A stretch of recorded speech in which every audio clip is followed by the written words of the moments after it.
우리에게 주시는 말씀은 요한계시록 12장 말씀입니다. 요한계시록 12장 1절로 17절까지 말씀입니다. 요한계시록 12장 1절부터 17절까지 말씀, 제가 먼저 한 절 읽고 한 절씩 교독하도록 하겠습니다. 요한복음 12장 1절로 17절까지 말씀입니다. 하늘에 큰 이적이 보이니 해를 옷 입은 한 여자가 있는데 그 발 아래에는 달이 있고 그 머리에는 12별의 관을 썼더라. 이 여자가 아이를 베어 해산하게 되매 아파서 애를 쓰며 부르짖더라. 하늘에 또 다른 이적이 보이니 보라, 한 큰 붉은 용이 있어 머리가 7이요 뿔이 10이라. 그 여러 머리에 7 왕관이 있는데 그 꼬리가 하늘의 별 3분의 1 끌어다가 땅에 던지더라. 용이 해산하려 하는 여자 앞에서 그가 해산하면 그 아이를 삼키고자 하더니 여자가 아들을 낳으니 이는 장차 철장으로 만국을 다스릴 남자라. 그 아이를 하나님 앞과 그 보좌 앞으로 올려가더라. 그 여자가 광야로 도망하매 거기서 1260일 동안 그를 양육하기 위하여 하나님께서 예비하신 곳에 있더라. 하늘에 전쟁이 있으니 미가엘과 그의 사자들이 용과 더불어 싸울세 용과 그의 사자들도 싸우나 이기지 못하여 다시 하늘에서 그들이 있을 곳을 얻지 못한지라. 큰 용이 내쫓기니 옛뱀 곧 마귀라고도 하고 사단이라고도 하며 온 천하를 꿰는 자라. 그가 땅으로 내쫓기니 그의 사자들도 그와 함께 내쫓기니라. 내가 또 들으니 하늘에 큰 음성이 있어 이르되 이제 우리 하나님의 구원과 능력과 나라와 또 그의 그리스도의 권세가 나타났으니 우리 형제들은 참소하던 자 곧 우리 하나님 앞에서 밤낮 참소하던 자가 쫓겨났고 또 우리 형제들이 어린 양의 피와 자기들이 증언하는 말씀으로써 그를 이겼으니 그들은 죽기까지 자기들의 생명을 아끼지 아니하였도다. 그러므로 하늘과 그 가운데에 거하는 자들은 즐거워하라. 그러나 땅과 바다는 화 있을진저 이는 마귀가 자기의 때가 얼마 남지 않은 줄을 알므로 크게 분내어 너희에게 내려갔음이라 하더라. 용이 자기가 땅으로 내쫓긴 것을 보고 남자를 낳은 여자를 박해하는지라. 그 여자가 큰 독수리의 2 날개를 받아 광야 자기 곳으로 날아가 거기서 그 뱀의 낯을 피하여 한 때와 2 때와 반 때를 양육받으매 여자의 뒤에서 뱀이 그 입으로 물을 강같이 토하여 여자를 물에 떠내려 가게 하려 하되 땅이 여자를 도와 그 입을 벌려 용의 입에서 토한 강물을 삼키니 함께 읽겠습니다. 용이 여자에게 분노하여 돌아가서 그 여자의 남은 자손 곧 하나님의 계명을 지키며 예수의 증거를 가진 자들과 더불어 싸우려고 바다 모래 위에 서 있더라. 아멘. 하나님의 말씀입니다. 네, 오늘은 계시록 8번째 시간입니다. 여자와 용 그리고 666이라는 제목으로 말씀을 나누도록 하겠습니다. 먼저 그 양해 말씀 드릴 것은 갑자기 오늘 그 교회 인터넷이 안 돼가지고요. 제가 출력을 외부에서 해가지고 가지고 왔습니다. 그래서 교환이 없으신 분 있습니까? 저기 2층에도 교환이 없으신 분들은 혹시 오늘은 교환이 있어야 본문을 따라가기 때문에 전도사님 한번 이제 2분이 계신 분들은 한 장으로 이렇게 나눠 보시면 좋을 것 같습니다. 그 요한계시록을 우리가 쭉 살펴보고 있는데 간단하게 지금까지 했던 것들을 이제 요약을 하자면요. 1장이 이제 서론이고요. 그리고 2장, 3장이 이제 7교회 이야기입니다. 이 땅에 있는 그 7교회 이야기. 그래서 7교회에서 모두 사빌라 이렇게 외우면 이제 쉽게 외울 수가 있습니다.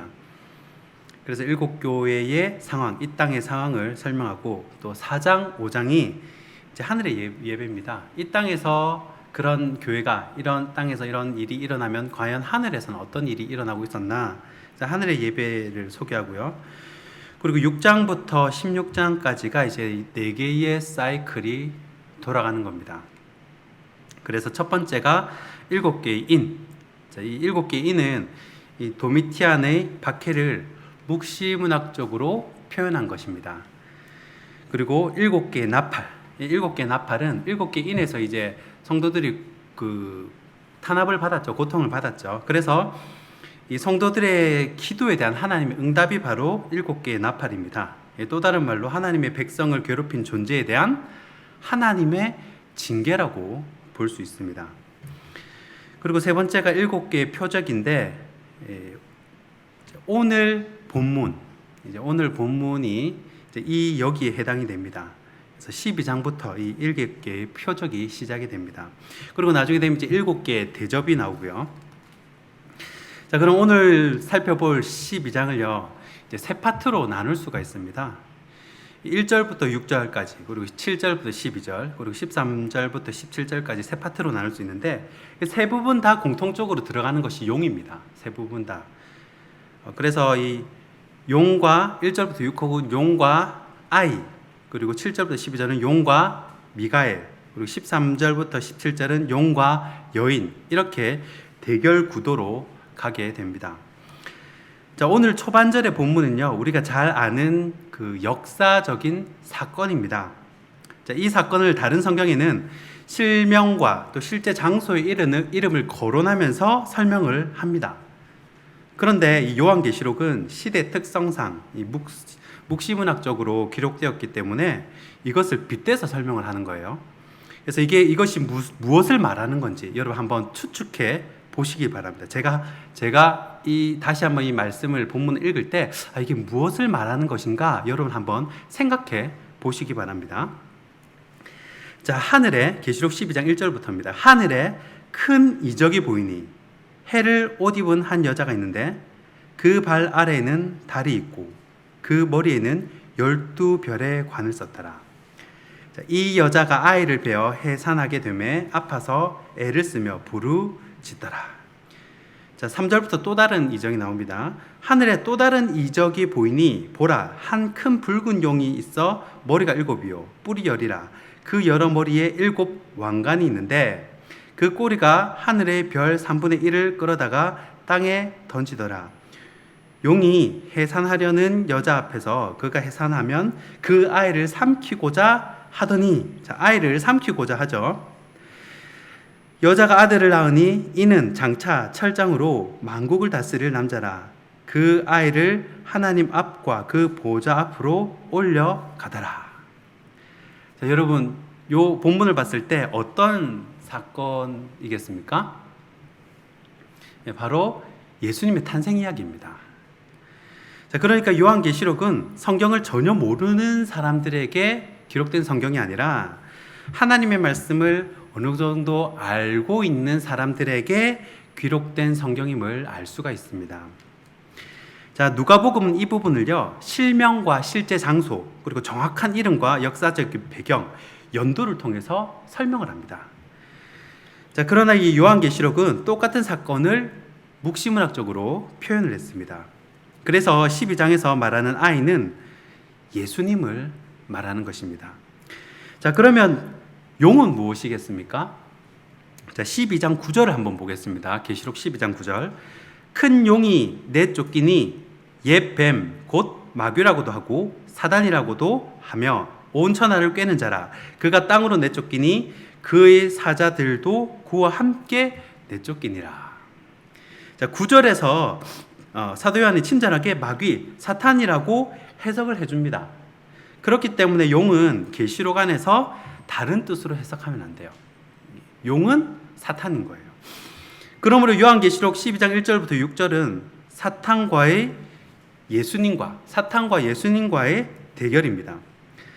자, 그런데 사탄이 예수님을 공격하려고 하지만 털끝 하나 건드리질 못합니다.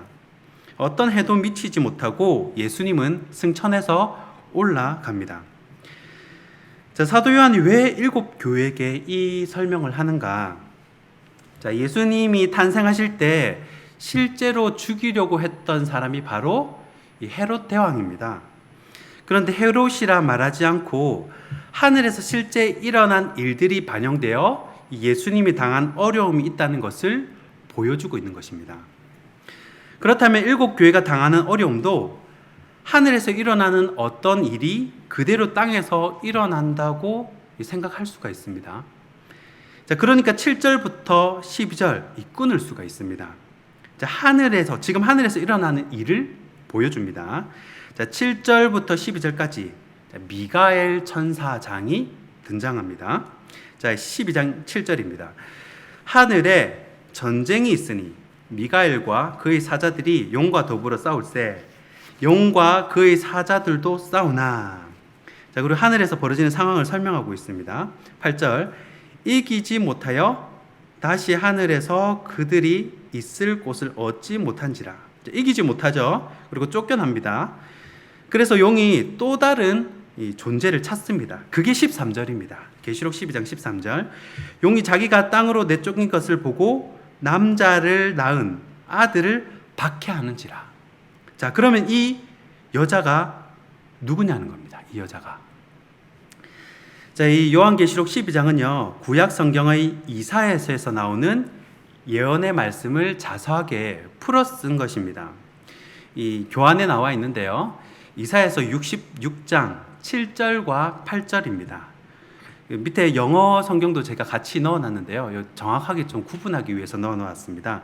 자, 이사야서 66장 7절과 8절, 우리 한 목소리를 같이 읽어 보겠습니다. 이사야서 66장 7절과 8절입니다.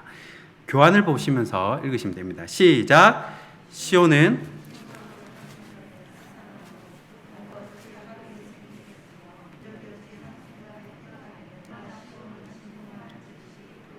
순산하였도다. 아멘. 자, 여기 7절에 나마를 낳았다고 했죠. 자, 나마에 한번 동그라미 쳐보시고요. 그리고 이 밑에 영어 성경 이제 대조를 해놨는데, 이 영어를 보면요, 나마가 단수로 되어 있습니까? 복수로 되어 있습니까? 단수로 되어 있죠. 그리고 7절에 나마는 단수입니다. 그리고 8절이 이어집니다.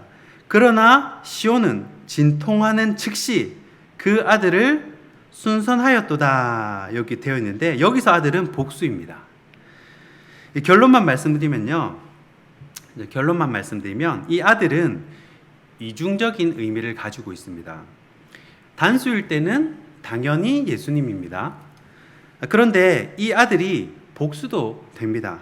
그렇기 때문에 아들을 낳은 여인도 이중적인 의미를 갖게 된다는 거예요. 아들을 낳은 여인도. 자, 예수님을 낳은 여인을 천주교에서는요, 요한계시록 12장 1절에 나와 있는 그 여인을 마리아로 풉니다.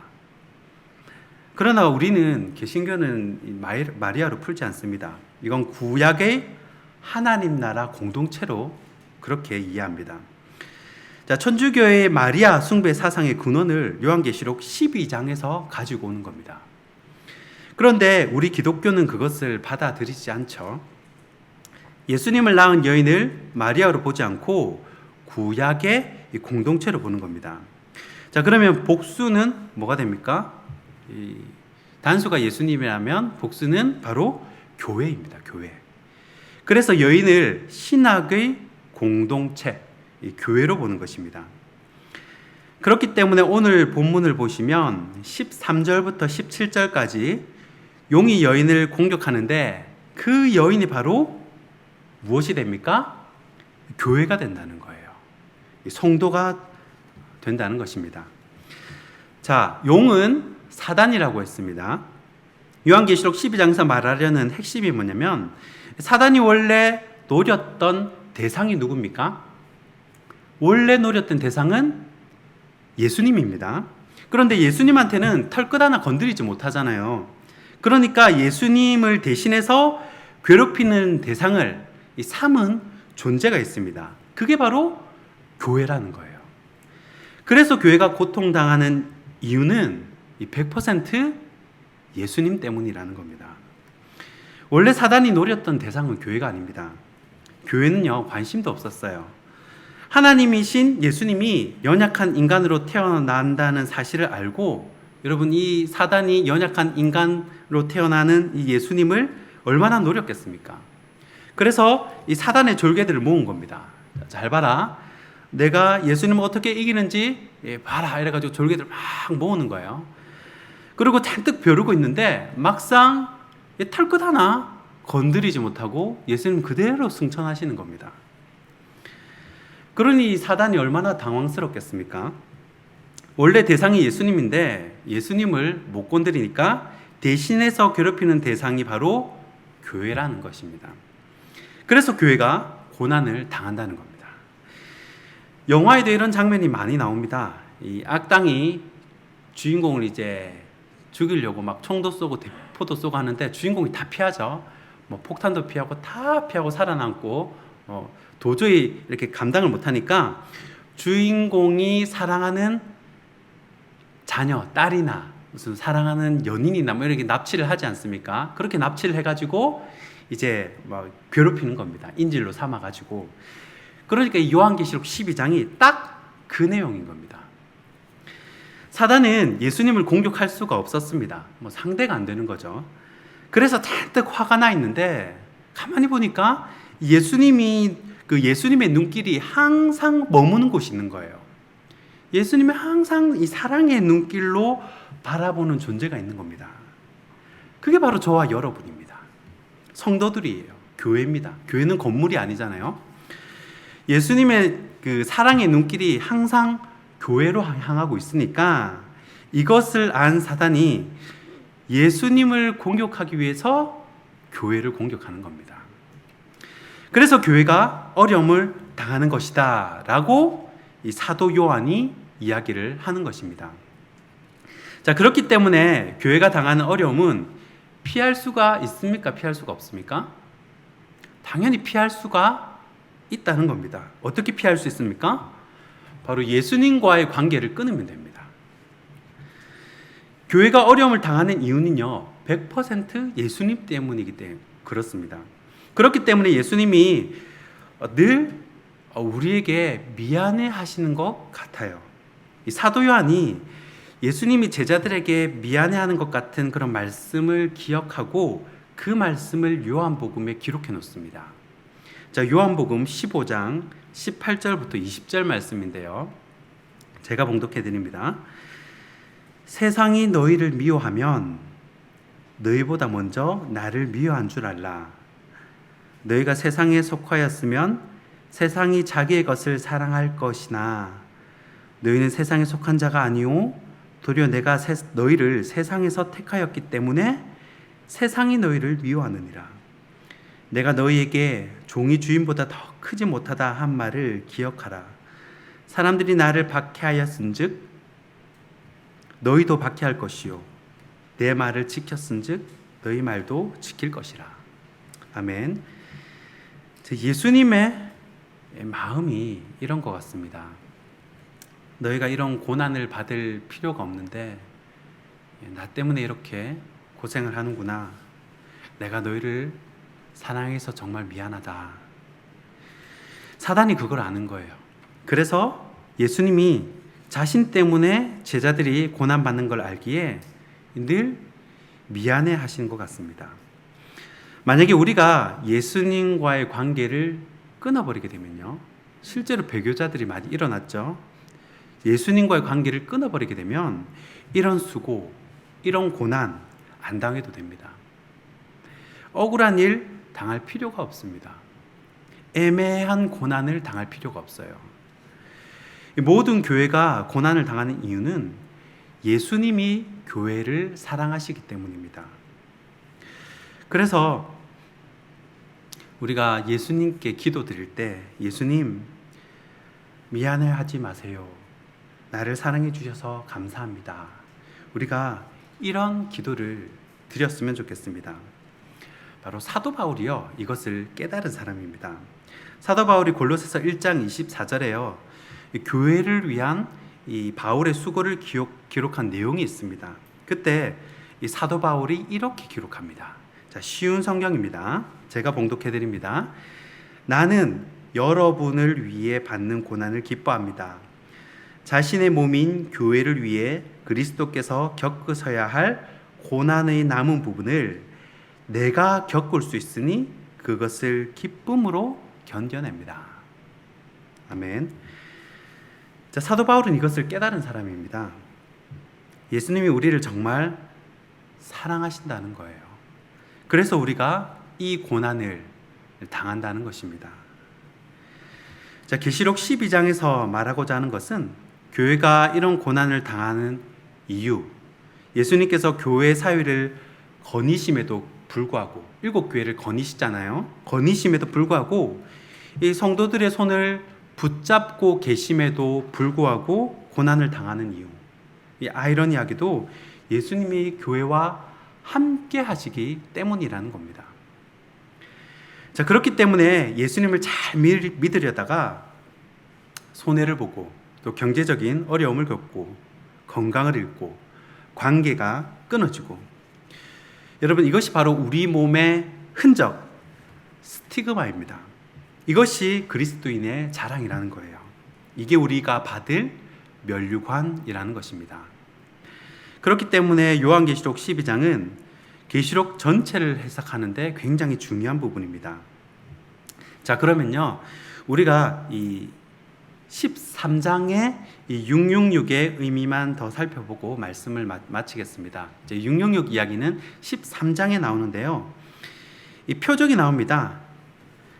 이 첫 번째 표적이 이제 여자, 아이, 용 이렇게 나오고, 두 번째 표적이 바다에서 나온 짐승, 뿔이 10개, 머리가 7개, 4마리 짐승이 올라오는 그런 이야기가 나오는데요.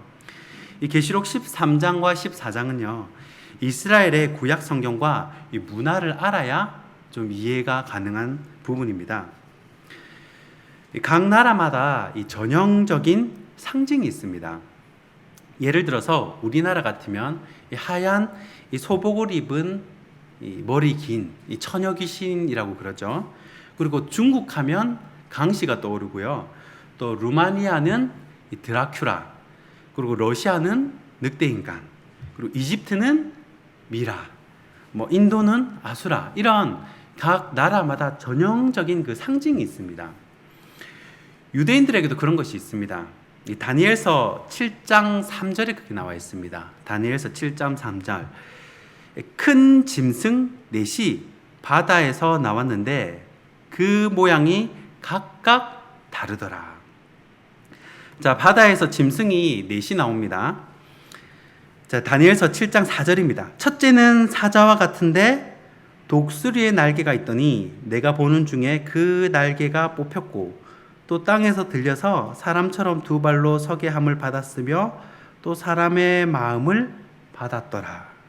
5절입니다. 또 보니 다른 짐승 곧 둘째는 곰과 같은데 이것이 몸 한쪽을 들었고 그 입의 잇사이에는 새 갈빗대가 물렸는데 그것에게 말하는 자들이 있어 이르기를 일어나서 많은 고기를 먹으라 하였더라. 6절입니다. 그 후에 내가 또 본즉 다른 짐승 곧 표범과 같은 것이 있는데 그 등에는 새의 날개 넷이 있고 그 짐승에게 또 머리 넷이 있으며 권세를 받았더라. 자, 네 마리, 네 가지 괴물이 나옵니다. 사자, 곰, 표범, 그리고 이상한 짐승이 나옵니다. 자, 세 번째 짐승 표범은요, 머리가 4개입니다.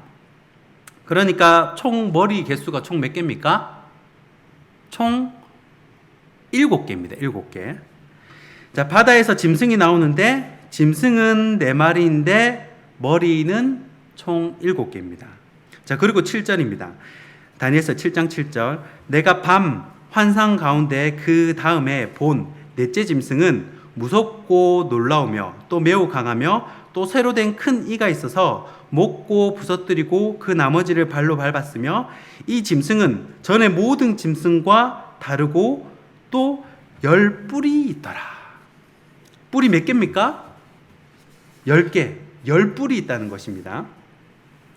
자, 이 짐승은 뿔이 10개입니다. 그래서 다니엘 7장 이후로 유대사회, 구약에서는요, 이 하나님을 핍박하고 괴롭히는 자들의 이 전형적인 모델이 바로 이 괴물입니다. 네 괴물, 이 뿔이 10개, 머리가 7개. 자, 다시 계시록 13장 1절입니다. 자, 계시록으로 들어와서요. 계시록 13장 1절에 보면 내가 보니 바다에서 한 짐승이 나오는데 뿔이 10이요 머리가 7이라. 이렇게 되어 있죠. 자, 그리고 13장 2절입니다. 내가 본 짐승은 표범과 비슷하고 그 발은 곰의 발 같고 그 입은 사자의 입 같은데 용이 자기의 능력과 보좌와 큰 권세를 그에게 주었더라. 자, 지금 다니엘서에서 본 짐승과 거의 비슷합니다. 자, 바다에서 나온 짐승에게 용이 권세를 줍니다. 보좌를 줍니다. 여러분, 보좌는 왕권을 상징하잖아요. 그럼 바다에서 나온 짐승은 사탄입니까? 사탄이 아니죠. 자, 사탄은 용입니다. 그러나 사탄에게 왕권을 받은 존재입니다. 자, 계시록 13장 4절입니다. 용이 짐승에게 권세를 주므로 용에게 경배하며 짐승에게 경배하여 이르되 누가 이 짐승과 같으냐? 누가 능히 이와 더불어 싸우리요 하더라. 사람들이 바다에서 나온 짐승에게 경배를 합니다. 그리고 보좌를, 왕권을 받죠. 그리고 6절, 계시록 13장 6절입니다. 짐승이 입을 벌려 하나님을 향하여 비방하되 그의 이름과 그의 장막 곧 하늘에 사는 자들을 비방하더라. 자, 이 짐승은 하나님뿐만 아니라 하나님을 믿는 사람들까지 비방을 해요. 자, 누구겠습니까? 딱 떠오르는 사람이 있죠. 일단 그대로 두고요. 자, 세 번째 표적입니다. 11절, 계시록 13장 11절. 내가 봄에 또 다른 짐승이 땅에서 올라오니 어린 양 같이 두 뿔이 있고 용처럼 말하더라. 자, 첫 번째 표적이 여자와 아이와 용이었고요. 두 번째 표적은 바다에서 나온 짐승이었습니다. 머리가 4개, 뿔이 10개. 자, 그리고 세 번째 표적은 땅에서 나온 짐승입니다. 자, 땅에서 나온 짐승과 바다에서 나온 짐승과는 어떤 관계가 있는지 한번 보십시오. 계시록 13장 11절입니다. 내가 봄에 또 다른 짐승이 땅에서 올라오니 어린 양 같이 두 뿔이 있고 용처럼 말을 하더라. 자, 어린 양은 예수님이죠. 어린 양은 예수님인데, 그럼 이 짐승은 겉으로 보기에는 온유하고 인자하고 예수님 같습니다. 그러나 예수님은 아니에요.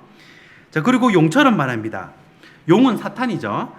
자, 그런데 사탄도 아닙니다. 자, 12절에 그 특징이 나옵니다. 계시록 13장 12절. 그가 먼저 나온 짐승, 자, 바다에서 나온 짐승을 말합니다. 먼저 나온 짐승의 모든 권세를 그 앞에서 행하고, 자, 그리고 처음 그 짐승에게 경배하도록 시키는 존재가 바로 이 땅에서 나온 존재예요.